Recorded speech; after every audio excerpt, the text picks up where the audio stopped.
அழகி தெரியுமா? என்ன சிரிப்பழகி குஷ்பு மாதிரி இருப்பாளா?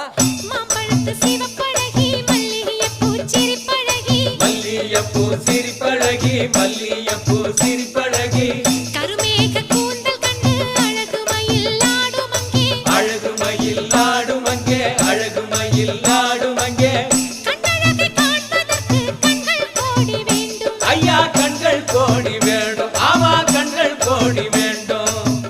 இவ்வளவு சிறப்பம்சம் கொண்ட கண்ணாத்தாள் 16 வயது நிரம்பிய பருவமங்கை மட்டுமல்ல, அம்மன் புகழ்பாடும் சிறந்த ஆட்டக்காரியும் ஆவாள்.